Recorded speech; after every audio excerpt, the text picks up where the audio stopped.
In August of 2005, 5 daring souls embarked on an adventure that would lead them to a mysterious cave. This place, ominously nicknamed the Cave of Death, was about to live up to its name in a way none of them could have ever predicted. In the end, only one of them would make it out alive, and not without extreme psychological trauma. These are the final moments of the Gollum Cave tragedy. On a fateful night, a group of 5 young adults were having a casual dinner. Amid the drinks, laughter, and fun, they found themselves in a conversation about a hidden local gem that piqued everyone's interest. It was a cave on the side of Y Mountain, not far from the BYU campus. However, Gollum's Cave was no ordinary cave. The entire tunnel was covered in water and only 4 feet tall, making it more of a crawl space than a walking path. Those who dared to enter would need to stoop and wade through a chilly stream for nearly 100 feet. To most, this would seem far from appealing. Yet, for those privy to the secrets that lay deeper, the cave presented an irresistible challenge. The cave's most guarded secret was a claustrophobic, water-filled hole measuring just 18 by 24 inches. It was supposed to be a secret cave, which only added to the allure.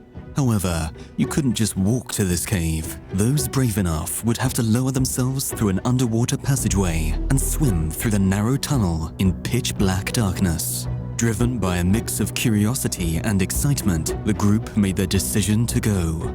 By the time they arrived at the cave's entrance, it was already 2 a.m. Lingering outside, the friends gathered their courage before entering the shallow cave.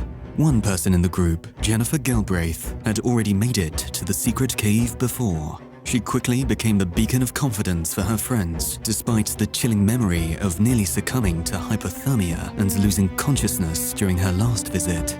Jennifer ensured they would only have to hold their breaths for no more than 60 seconds, as the underwater passageway was just 15 feet long. Blake Donner, Scott McDonald, and Ariel Singer, spurred on by Jennifer's tales, agreed to attempt the challenge. Joseph Ferguson, however, chose to remain outside. Armed with only a single flashlight, the 4 approached the daunting opening in the cave's floor. It was now 4:30 a.m., and the mountain was swallowed up by pitch darkness. One by one, they summoned their courage to descend into the frigid, narrow chute. Jennifer led the way, with her experience lighting the path. As she slipped beneath the surface, her companions saw only a fleeting ripple in the water before she fully vanished into the dark. The underwater passageway was not wide. At 2 feet wide and 4 feet high, it was no bigger than a refrigerator door. Blake, Scott, and Ariel, following Jennifer's lead, each plunged into the cold embrace of the tunnel. They vanished, one after another, chasing the excitement of the mysterious cave Jennifer had painted in their minds. Now, you may be wondering, were there any safety measures?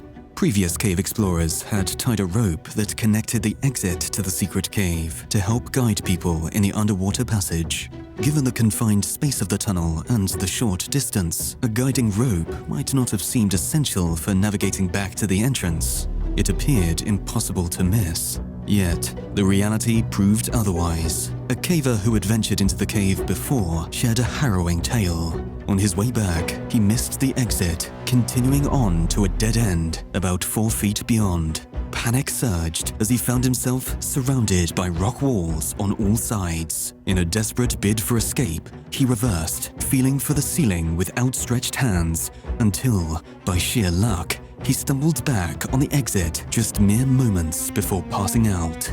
Many cavers choose not to use this guide rope because it seemed unnecessary. However, as you'll soon see, this rope could have been the difference maker in preventing such a terrible tragedy.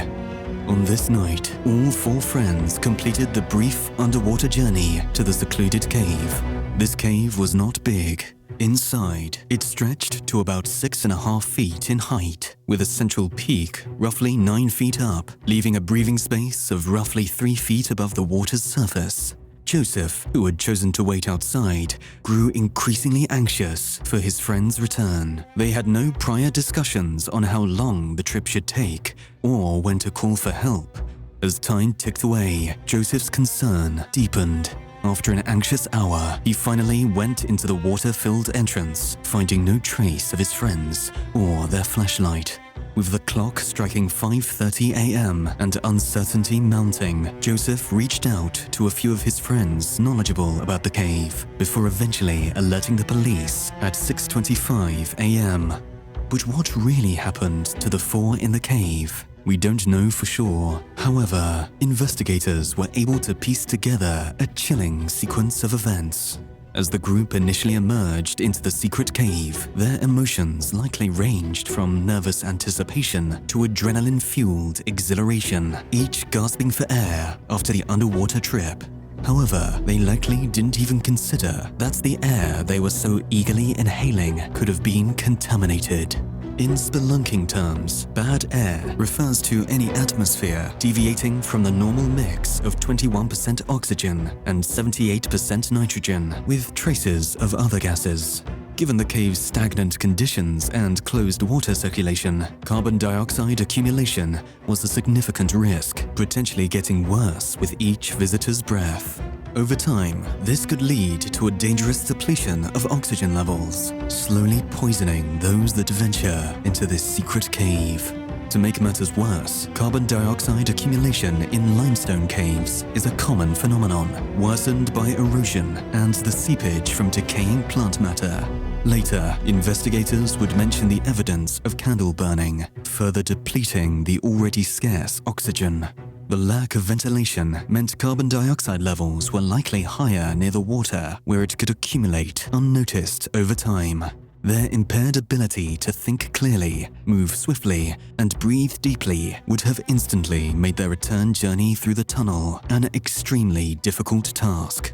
Upon realizing the air was unbreathable, the urgency to exit would have been immediate. But the problem was that the cave's narrow entrance allowed for only one person at a time, creating a bottleneck for survival. Jennifer, leading the exit, likely struggled to find the way out, as her ability to hold her breath and make quick decisions dwindled in the oxygen-deprived environment. With oxygen levels possibly dipping to a critical 10 to 12%, her window for escape was frighteningly brief, and without the rope securely in hand, locating the exit became a desperate scramble in the dark, watery confines. Meanwhile, unaware of Jennifer's dire situation, the remaining three faced their own battle against the cave's stifling air. It was only getting harder to breathe as each precious second passed by. Ariel counted to 30, took a deep breath, and prepared for her escape. With every ounce of strength, she pushed forward in the murky water, reaching out in the hopes of finding the exit. But what she found instead sent chills down her spine. It was Jennifer, completely motionless and blocking her only path to safety. The passage, designed for solitary passage, was no place for two, let alone three, to navigate simultaneously. In the thick of panic, Ariel's desperate need for air might have clouded her realization that her friend was not just obstructing her path, but was unconscious and dangerously close to death. Meanwhile, Blake and Scott waited in the main chamber, each breath drawing more of the toxic air, their bodies increasingly taxed by the reduced oxygen and the sheer panic of being trapped. After a tense few seconds, it was Blake's turn. He was determined to make the swim as quickly as possible, but nothing could have prepared him for the harrowing discovery of his two friends, motionless in the water before him. The sudden realization would have sent a jolt of alarm through him, muddling his sense of direction. With the exit supposedly just beyond the person ahead, the situation would have become even more desperate. Blake kept pushing forward, but to no avail. Navigating through a tunnel barely 2 feet wide presents an almost impossible challenge when attempting to move past an entire adult body. When he finally realized the bodies of his friends were stuck, it was likely too late. Scott suffered the most, enduring the longest wait while being slowly poisoned to death by the bad air. After giving Blake some time, Scott quickly took a big breath and rushed into the tunnel. However, he was abruptly halted. Now there were 3 motionless bodies that lay in front of him, weakened and possibly on the brink of losing consciousness himself. Scott must have instantly been hit with panic, only making the situation worse. Meanwhile, the rescuers finally arrived, but the rescue mission was far from straightforward. Their initial plan was to pump fresh air into the cave to replenish the dwindling oxygen supply. They would also pump water out of the tunnel in an attempt to carve out a vital pocket of air in the tunnel to help with the entry of the rescue team. Once the water level started to lower, a grim discovery was made. It was the body of Jennifer Galbrait, found floating near the tunnel's entrance. Continued efforts to pump out water led to the heart-wrenching discovery of Ariel, Blake, and Scott. They were all clumped together and facing the exit. It looked as if they were all fighting to push the person ahead, failing to realize that there were multiple bodies that clogged up the passageway. In the end, the young adults got stuck in the small tunnel, with autopsies showing that all 4 died from drowning. Following this terrible tragedy, decisive action was taken to seal the cave's entrance with concrete to prevent any similar tragedies from happening again.